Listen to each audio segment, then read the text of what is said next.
For the last 24 hours, I've been harvesting your questions on Instagram, and today I'm going to go through the best ones and answer them as honestly as I can. If you're new here, welcome to the channel. My name is Pete. I'm an ex-professional athlete now living in Hong Kong. And today we are doing a Q&A. The state of my DMs, I often get these pretty rogue questions come through, so I'm going to address some of them today. So without further ado, let's get into it. Category 1, life. Question number 1, how did you know you were ready to leave the corporate job and start on your own? For those of you that don't know, I've recently quit my job and I'm not looking for a new one. Explained in my last video why I quit my job. How did I know I was ready? I just thought about my future life. I thought about my goals. I finally took the time to sit down and make some goals and think about what I wanted. And it was just matching. What I was currently doing didn't align with my future goals. So it was very clear to me that I needed to make a change. That's how I knew I was ready. I just did that simple exercise, and I would urge you all to do the same if you're thinking about something like this. Second question, this is a good one. What is your definition of success if money, status, and followers are taken out of the equation? Really important question. How do you define success? Success is very subjective, first of all. Am I healthy? Am my family healthy? Are my loved ones healthy? For me, that is incredibly successful. Those boxes are ticked and the answer to those is yes. Happiness, are you happy? Can you put your hand on your heart and say that you're happy? Yes. People have these metrics of success, and I do too. Like, we're all guilty of it. The money in the bank account, the number of followers. This is something that I'm really bad at now. It's like refreshing my Instagram and YouTube to see how many subscribers, how many followers. It's not what I want to focus on. I want to focus on, am I happy in my day-to-day? Am I happy doing what I'm doing? Am I enjoying my present reality? Comparing to other people, you're never going to be happy. That's one thing I'm actually quite bad at as well, is comparing myself to other people. But success for me can be very simple, in fact. Question number 3, what's it like going from professional athlete to a corporate job and now to an influencer? First of all, I wouldn't call myself an influencer. Or maybe I am, I don't know, but it's a weird thing to say. It is tricky. Professional athlete in itself is an incredible career. It was always my dream to be a pro athlete. Going from then to a corporate job is not nice for me. It was the polar opposite of everything I enjoyed. I hated working in an office, hated sitting down at a desk, no freedom. Oh, it was horrible. It was horrible. Now to an influencer, I wouldn't say influencer, maybe content creator. This is actually, I'm really enjoying it, and it's kind of given me a similar kick to what being a pro athlete used to do as well. I found something that I do really enjoy. It doesn't feel like work at all. It's probably equally as risky, but I'm really enjoying the journey. I'm just trying to add value and help other people's lives and be real about my life, and hopefully that can relate to some other people and help them out on their journeys. How do you balance the desire to connect to your audience and the need for privacy?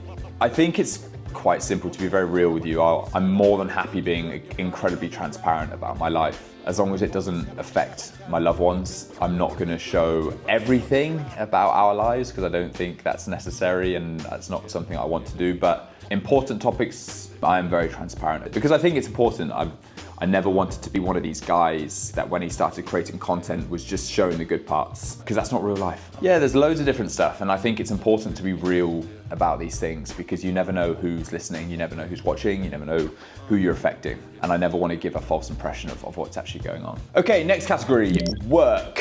What are the goals for income streams after quitting corporate? Oh, great question. I wish I had the answers to this. People don't like talking about money. I think it's also a British thing. People don't like talking about money. Well, there's a couple. There's the content side. Obviously, I'm doing YouTube now, but I'm not making any money off of it. Like, you need to be proper big time to do that. And that's also not the direct intention. I'm doing it because I'm enjoying it. And hopefully one day I can monetize just through ad revenue. And then the short form content, the Instagram, you can do like brand deals and collaborations and things, sponsorships and things like that. I also do a lot of MCing. Wow. MCing is when you're on the mic and you're hosting an event, whether it's a sports event, a charity event, a corporate event, which is something I really love to do. And you do get paid for that. I would love to do more of it. So if anyone's out there needs an MC, let me know. And then hopefully one day this will be a revenue stream, is the business that I'm working on. Who is your dream podcast guest? Love this question. Oh God, it's gonna be quite boring actually, and gonna be so vanilla. Probably someone like LeBron James or Lewis Hamilton. I'm an athlete at heart. I know the podcast is for everyone and anyone abnormal, which it is. Like, I love talking to the entrepreneurs, the content creators, and all the abnormal people we've had on. But if I'm talking about my dream guest, it's gotta be LeBron James or Lewis Hamilton. I'll take either one of them. Now, if you want to come on, then tag them below maybe, is that a thing? Tag them below and see if they actually look at it. Content creation can be quite time consuming. Do you have any specific tools and apps that help optimize workflow? Yes, I completely agree. Content can be very time consuming, especially YouTube. So make sure you subscribe, comment, like, share, everything to help me. Okay, so initially I was using iMovie, terrible decision in my opinion. Quickly changed to an app called CapCut, very, very good, very user-friendly, very idiot-proof, which is what I need. I use CapCut Mobile for when I'm doing like my Instagram reels, and then I also use CapCut Desktop for when I'm editing my longer form content. What else do I use? I also use Canva Premium. Canva Premium I use to make the thumbnails, like the thumbnails for this video. Okay, next category, Hong Kong. My favorite. I love Hong Kong. Would you recommend Hong Kong for someone who wants to move abroad to start a career in consulting or finance? I don't know. Sorry, I don't know. I'm not an expert in consulting or finance. I do know Hong Kong, there are so many opportunities here, regardless of what career you want to get into. The best city, I love it. I love Hong Kong. So I don't know specifically for finance and consulting. I mean, if I had to give an answer, yes, because the opportunities here are endless. It's such an amazing, vibrant city. What was the biggest cultural shock moving to Hong Kong from the UK? Oof. Where do I start? There's just some stuff you see like walking down the street, which is quite shocking sometimes. Like walking through the wet markets in the morning, and you see all the meat, how it's made. And you know, they say you never want to see how the sausage is made. Or you walk through the wet markets in the morning, you're seeing how the sausage is made. There are loads, to be honest. Like everything's very different to the UK. Like definitely not in a bad way. TST side and Kowloon side, then it's definitely more like authentic Hong Kong. Whereas when you're on Hong Kong Island, which is where I live, most expats live, to be honest with you, I do think you're a bit guarded off from like that side of things. You still get parts of it, and that's why I love it, because you have like east and west, and it's very easy to live. But yeah, lots of cultural shocks moving to Hong Kong. What are the biggest hurdles when moving to Hong Kong? What is the cost of living? Cost is definitely one. Finances is a big one. I suppose just like getting started, like having the connections here to get started. I was very fortunate because I came here with a rugby team. So instantly I knew a lot of people and people were willing to help. But what I will say is I haven't actually played rugby in like a few years now, and my network has grown exponentially in the last couple of years. When you're proactive, Hong Kong is an amazing place for proactivity. Everyone's very willing to help. So many people helped me when I first moved here, so now I'm more than happy to help other people when they move here, or if they've got advice, or if they need advice, or just a helping hand. Cost of living, to answer that point, yes, it's expensive. I keep seeing stuff like Hong Kong's the most expensive place to live in the world. It is expensive. However, I think those studies are probably done on like rent. Rent is really pricey here. I'm not going to say how much I'm paying for rent, but it's not cheap. But I would say the other parts of cost of living, depending on what you do and what you like to do, aren't as bad as other places like New York. I'd say they're quite similar to London, to be honest. Do you speak any dialect of Chinese since living in Hong Kong? I'm embarrassed to say no. But my only saving grace is that I'm still trying to be fluent in French. My wife is French, so I'm focusing on French first. I'll never say never to learning Cantonese or Mandarin. French is my focus, and it will be my focus until I'm completely bilingual. Okay, next section, sports. How can I improve self-discipline and motivation for the gym? Good question. Interesting question. I get asked a lot of stuff because a lot of my content is about like morning routines and health and fitness, and discipline and motivation is different. Discipline beats motivation every time. every single time, which is why discipline is so important. There's so many mornings that I'm not motivated to go to the gym or go run, but that's where your discipline comes in. You don't want to do it, but you do it anyway. That's when the progress actually happens. I would say just commit to it for a time. Just commit to it for a time period. It takes time to get used to, but once you do it for like 3 weeks, once you commit to that time, then it becomes a lot easier. So just try it and start small. Maybe start like, you're gonna go for a walk every morning. Wake up, I'm gonna get some steps in. I'm gonna get 3,000 steps in every morning before I do anything. And then the more you do that, the more confidence you get in yourself that you can do these things. Next question, what is your fitness goal now?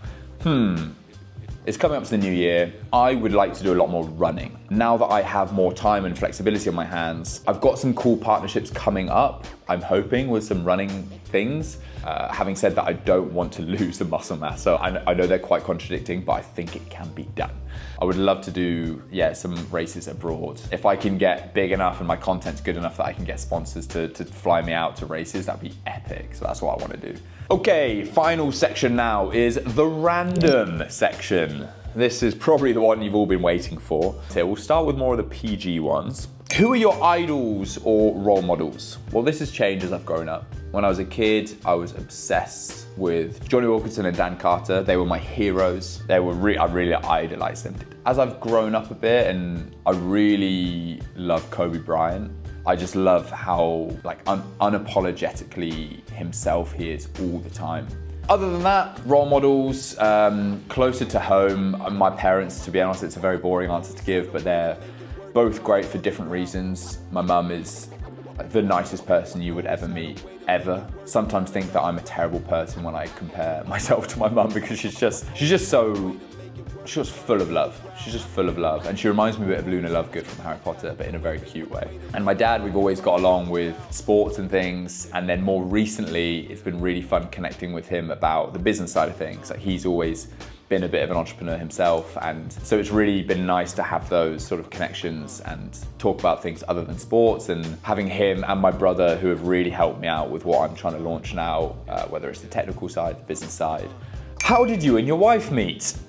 Well, how long have you got? Well, so I was talking about me getting a corporate job in Hong Kong. I actually met my wife in the office in Hong Kong at my first ever day at work. I walked into this huge office, cringy, but I literally opened this door and there's hundreds of people in this office, and I scanned the room and I saw my wife and I was like, oh God. Oh no, this is gonna be trouble. I mean, yeah, the rest is history. It's actually not history. It took me months to convince her to go on a date with me. Like, oh my God. Okay, so I found out my wife was into yoga. That day, I went downstairs and I signed up to the same yoga studio that she's at, and pretended that it was an accident and bumped into her in the studio. And she must have thought I was an absolute weirdo. Like, can you imagine that? I've signed up to yoga. Oh, but anyway, that's how my wife and I met. And yeah, here we are now, happily married. What is your death row meal? For me, my death row meal. Okay, lock in. I want to go straight into a Christmas lunch. Christmas lunch with all the trimmings. Cranberry sauce, Yorkshire puddings, gravy, beef, gammon. Not that fussed about turkey, to be honest. Dessert, I want my mum's sticky toffee pudding. That's it. Maybe like some really nice red wine as well, but I would eat myself to death with that one meal. Would you ever do OnlyFans? Oh my God. Oh, would I ever do OnlyFans? The number of times that I get DMs like this. Sorry guys, I will never do OnlyFans. I mean, never say never. No, I will never do OnlyFans. It's just not something that I'm happy to commit to. So my content on Instagram will have to do. Me getting up in my boxes and doing laundry, that will have to do for now. If there's any questions that I didn't answer that you would like answered, chuck them in the comments below and I will get back to you on comments. Merry Christmas. Oh my God, I forgot to put my Christmas hat on. Oh no, this was meant to be the Christmas Q&A. Damn. Oh my God, my forehead. This was meant to be, no. This was meant to be the Christmas Q&A. This was meant to be the Christmas video. Oh, well, I'm not gonna film it all again. You're gonna have to make do with this as an outro. So if you've made it this far, thank you. Drop a Santa emoji down below, just as a sign of love. Ah, damn, I can't make this mistake for Easter. All right, well, appreciate you guys. I'll see you in the next one. Have a great Christmas.